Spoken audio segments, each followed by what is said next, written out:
అండి, శ్రీదేవి సిరిలోకి స్వాగతం సుస్వాగతం. ఈ మధ్య ఒక దాదాపు 10 రోజుల నుండి నాలో ఒక చిన్న వేదన ఏంటి అంటే, మంచి వీడియోస్ ఎవరు ఆదరించారా?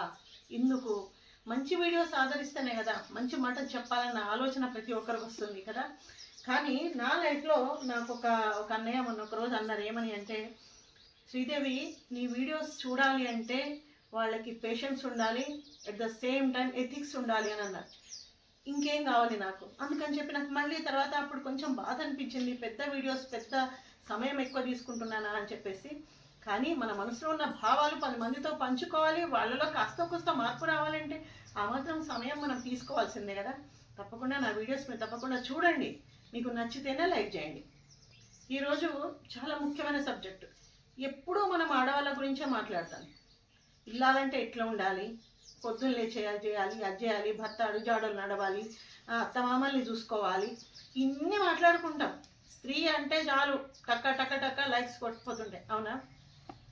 మరి మగవాళ్ళకు కూడా కొన్ని నియమాలు పెట్టాడు కదా భగవంతుడు, కానీ మన వేదం మన శాస్త్రం. వాళ్ళు కూడా ఉండాలి కదా.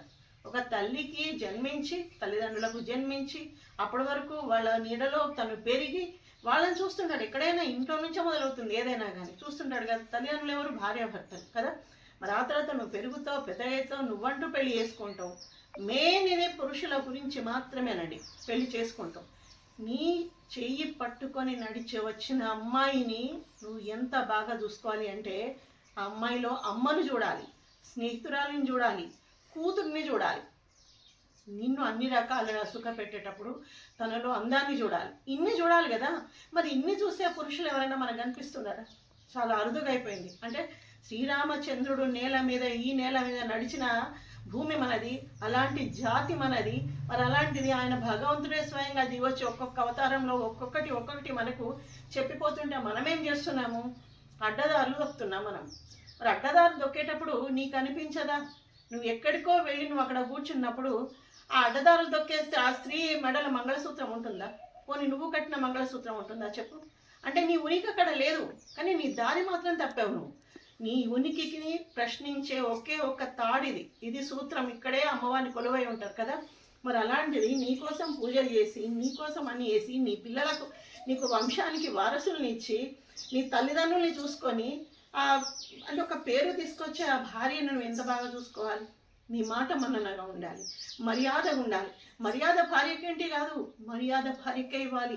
ఎప్పుడు ప్రతి వీడియోలో చెప్తుంటాను, చెడు అలవాట్లు ఉన్న స్త్రీలైనా పురుషులైనా చెడ్డ వాళ్ళ గురించి మనం కాదు మాట్లాడుకునేది, కానీ తెలిసి తెలియక మనలో కొన్ని అజ్ఞానం ఉంటుంది చూడండి. అలాంటి వాళ్ళు మారుతారని ఒక చిన్న ఆశ అనమాట నాకు. ఆశతోనే చెప్పడానికి ప్రయత్నం చేస్తుంటాను నేను. కాబట్టి భర్త భగవంతుడనే భావిస్తుంది ఏ స్త్రీ అయినా, అవునా? తన స్థానం ఎప్పుడు ఆయన పాదాల దగ్గర ఉండాలని చూస్తుంది. నాకు తెలిసి ఈ భారతీయ స్త్రీ మనస్సులో ఉన్న అంతరంగం ఇది. ఆయన ఏం చేస్తాడు? ఇక్కడ పెట్టుకోవాలని చూడాలి, అవునా కాదు? మరి ఇక్కడ ఎంతమందిని పెట్టుకుంటాడు? మనం ఎన్నో కొలుస్తుంటాం, లక్ష్మీదేవి, పార్వతీదేవి, సరస్వతీదేవి, ఇన్ని రకాలుగా. అమ్మ ఒకతేనండి, సృష్టికి అమ్మ నాన్న ఇద్దరే. వాళ్ళే రకరకాల రూపాలతోని రకరకాలుగా మనకు అవతరించి మన ఇష్టమైన రూపంలో మనం కొలుచుకుంటున్నాం కదా. మరి అలాంటప్పుడు ఎంతమందిని పెట్టుకుంటావు నువ్వు? ఏ చెయ్యి పట్టుకొని వచ్చిందో ఆ చెయ్యి నీ ఊపిరున్నంత వరకు, ఆమె ఊపిరున్నంత వరకు నువ్వు పట్టుకోకుండా వదలకుండా తీసుకోవాలి. అది నీ తల్లి దగ్గర నుంచి నేర్చుకోవాలి ఆ సంస్కారం. ఒకవేళ అక్కడ కూడా నీ దగ్గర నీకు ఆ సంస్కారం అనేది నీకు తెలియకుంటే, ఆ తర్వాత నువ్వు సమాజంలో ఉన్న ఎన్నో చూస్తుంటావు. నువ్వు కూడా సమాజంలో ఎన్నో జరుగుతున్నాయి, ఇలాంటి చెత్త నాకెందుకు, నాకు మంచి జీవితం రావాలి అని చెప్పేసి అనుకొని నువ్వు ధర్మంగా బ్రతికితే నువ్వు జాతి రత్నాలను ఇవ్వగలుగుతావు. లేదనంటే నీ పిల్లల ముందు నువ్వు తల వంచుకునే పరిస్థితి వస్తుంది. లేదంటే వాళ్ళు కూడా నీ దారి బట్టి చెడిపోతారు. అంటే దీనివల్ల ఏమవుతుంది? ఒక కుటుంబం కంప్లీట్గా విచ్ఛిన్నం అయిపోతుంది కదా.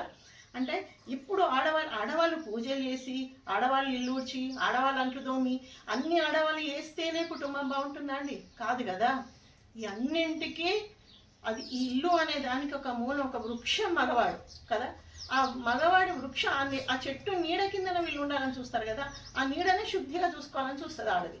అలాంటప్పుడు ఆ పురుషుడు కూడా నిజంగానే నాకంటూ ఒక పద్ధతి ఉంది, నాకు తల్లిదండ్రులు ఉన్నారు, నాకు భార్య పిల్లలు ఉన్నారు, అందరూ ఉన్నారు, నేను ఈ గిరి ఏదైతే వేదము శాస్త్రము మనకు చెప్పిందో మన భారతీయ సంస్కృతి ఆ మూలాలు నశించిపోకుండా ఆ గిరిలోనే నేను బ్రతుకుతాను, ఆ గీత దాటి బయటకు వస్తే నా జీవితం పతనమే అని చెప్పేసి మగవాళ్ళు అనుకోవాలి. అట్ ద సేమ్ టైం ఇందులోనే ఆడవాళ్ళ గురించి కూడా చెప్తున్నారు.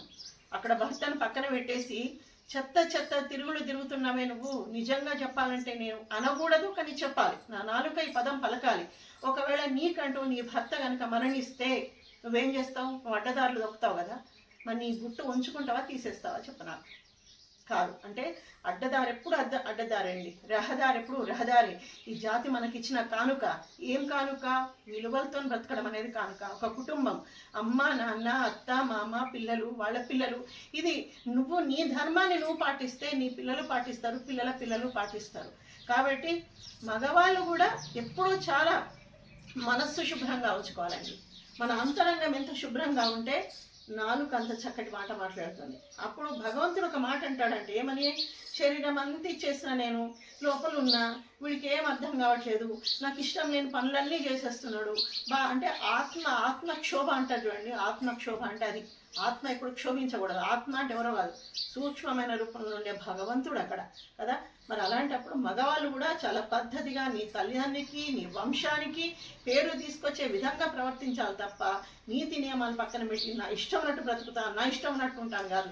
ఏదైతే ఒక క్రమశిక్షణ, ఒక సమయ పాలన, నువ్వు ఏది పాటిస్తావో అదే నిన్ను ముందుకు నడిపిస్తుంది. అంటే నువ్వు మంచి దారైనా సరే అదే నడిపిస్తుంది. అంటే అక్కడ నీకు పూలబాట ఉంటుంది. నువ్వు చెడ్డదారిలో వెళ్తే అక్కడ ముళ్ళబాటనే ఉంటుంది. ఎంచుకోవడం అనేది నీ విజ్ఞతతో ఆధారపడి ఉంది కదంటారా? మరి అలాంటప్పుడు మనకి ఏముంటుందండి? నాకు అనిపిస్తుంది యూట్యూబ్లో వీడియోస్ అన్నీ చేయాలి అని తపన ఎందుకు అని చాలామంది అడుగుతుంటారు.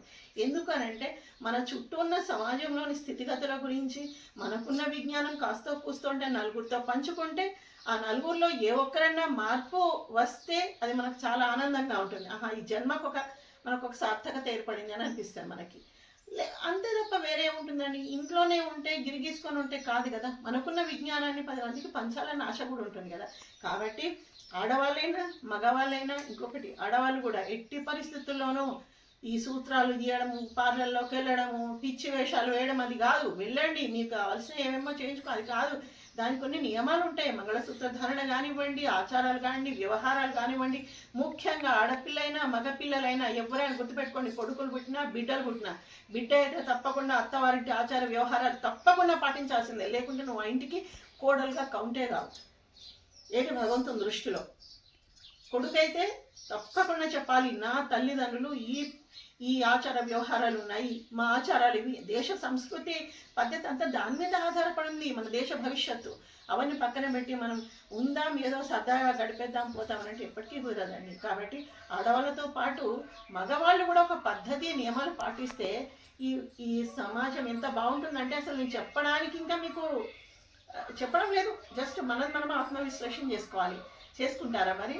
తప్పకుండా మంచి మంచి విషయాలతో మీతో షేర్ చేసుకుంటూ నేను ఎప్పుడు మీ ముందుకు వస్తూనే ఉంటాను. అంతవరకు నమస్తే అండి.